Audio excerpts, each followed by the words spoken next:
During my last trip to the Bay Area, I got offered to ride and play with Teddy during the week of my stay. Teddy is a gorgeous 18-year-old Hanoverian warm blood. He used to be a vaulting horse. He needed to get sold after he had a panic attack from an artist working on him with flashy costumes. He never really recovered from that fear and is now afraid of everything. Teddy's a great horse in the arena, but is totally nervous on trail rides, afraid of anything hiding in a bush. He is not a fan of having cantering horses in the arena approaching him, so he's very nervous, very skittish, very alert all the time. Teddy is the biggest horse I've worked with so far. He's 18 hands, meaning that his withers start at 6 feet or equal 183 centimeters, and then you have the head on top of it. So a very big, impressive horse. But Teddy is the kindest soul I've ever met. He's very nice and very compassionate and would never take advantage of you. My goal was to reset Teddy's nervous system and help to find him some balance and some trust in himself, so he feels more safe and secure in unfamiliar places.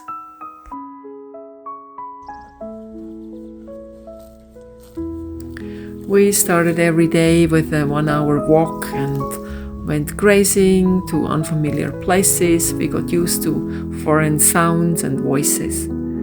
We also made friends with other animals. We went to say hi to the little mini ponies. We met the kitty. So we kind of changed his experiences and triggered new memories and allowed his nervous system to slowly but surely calm down and feel more safe outside of his box and outside of the dressage arena.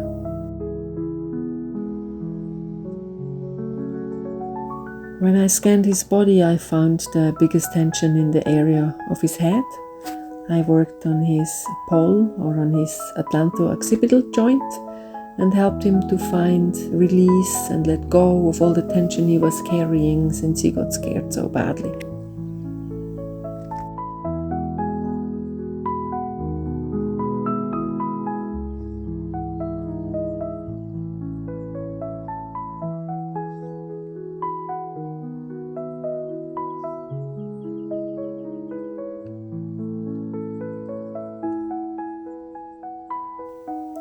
I started my sessions with him in his paddock where he felt safe and secure, and that most likely makes the chances bigger he starts letting go and relax.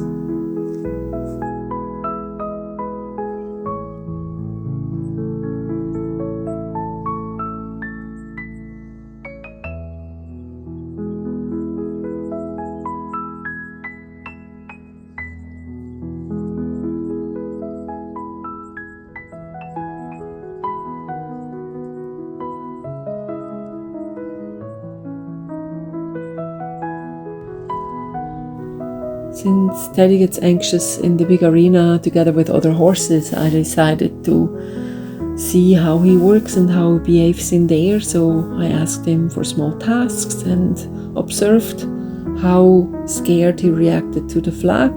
But that got much better already since we used the flag to go grazing, and I moved him from behind instead of pulling on his rope to go from one grazing spot to the other.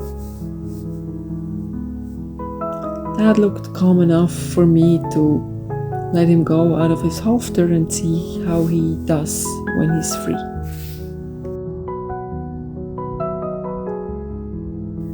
Teddy had no desire to go anywhere, so he just stayed with me, and I started scanning his body for tender points or trigger points. And there were no pain points along his spine, but I found a lot of tightness just behind his saddle in front of his pelvis. And he's slowly but surely relaxing, and the more relaxed he becomes, the lower his head goes.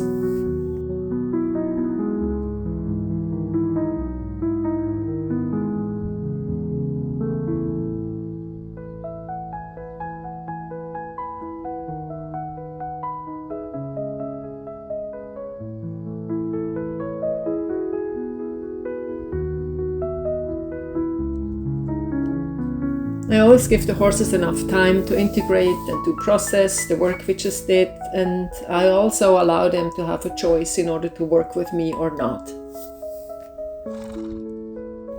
It's very cute to see that Teddy totally agreed with the tension spot I found behind the saddle area, and he in multiple moments just offered me that space and moved a little bit forward, a little bit away to place me right at that spot where he wanted me to work on.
I tried to work a little bit more on his head, on his poll, but Teddy figured, no, we're not done yet on the backside, and positioned himself again.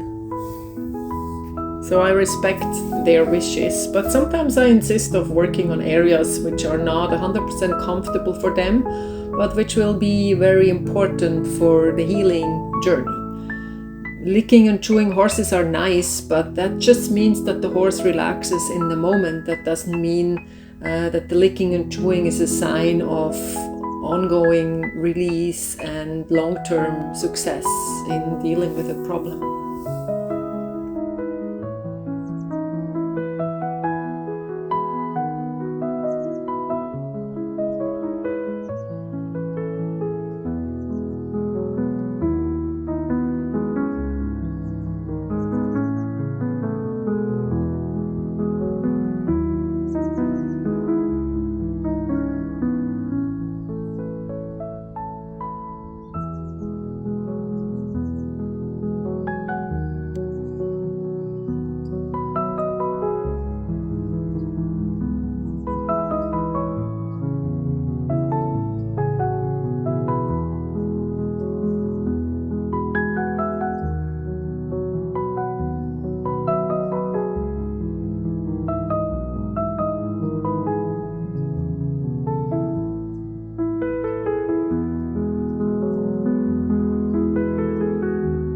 For me, touch is an art form, and it takes a lot of intuition and a lot of palpation skills in order to sense and feel where to touch, how long to stay, how deep to tune in, when to let go, and how to connect the places you feel are having tension and are doing a tug-of-war with each other. Often it's more about the listening and the perceiving than about the doing.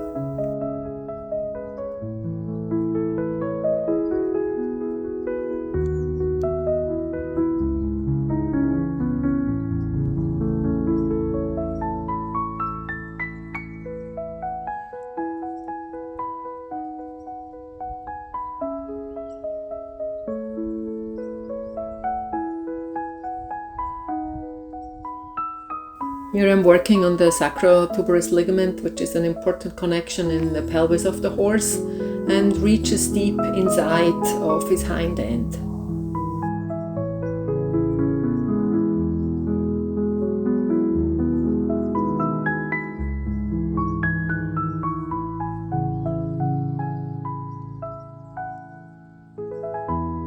It's always fascinating to see that you can work on the hind end and suddenly the head releases and lets go of tension.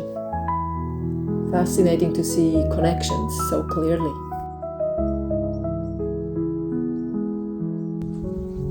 After all that work on his hind end, we clearly get to see the release in his muscles around the hips and the sacrum. I finished the work on Teddy's hind end with a gentle pull on his tail. I gently lean in and sense and feel vertebra by vertebra and follow the spinal dura up to the head and wait for the release to happen. And here we go.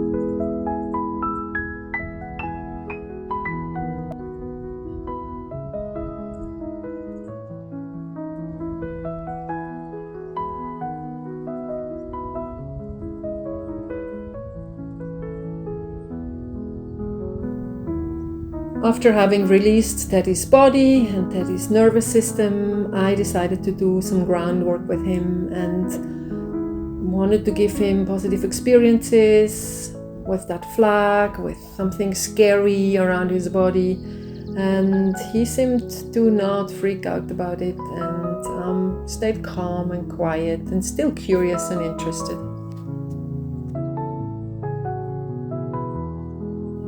I wanted to teach Teddy that a flag can have no meaning at all and be quiet, but if you put a different intention behind the way you actually move the flag, it can suddenly have a meaning. And he was supposed to react to it, and he calmly and nicely picked up on that motion and that energy.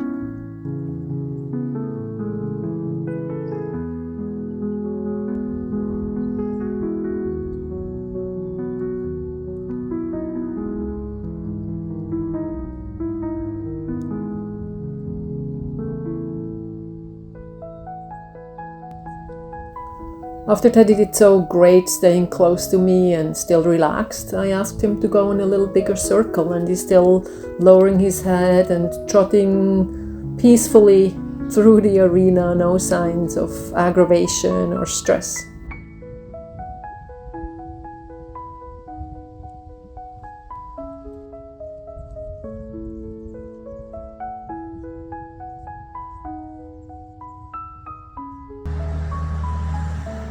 Teddy was very sensitive to sound, even to the flag. He reacted when I moved it too fast, and he could hear something here. A big truck is driving by, and you can see that he kind of looked at it, but he still stayed on the circle and kept calm. And even after cantering, he comes back to a position of release and relaxation, and we see him releasing and chewing and finding relaxation after excitement in actually no time. I worked with him with a lot of downwards transitions, meaning I asked him to canter and to show more movement, but then at the same time calm down quickly back into the present moment, back into relaxation.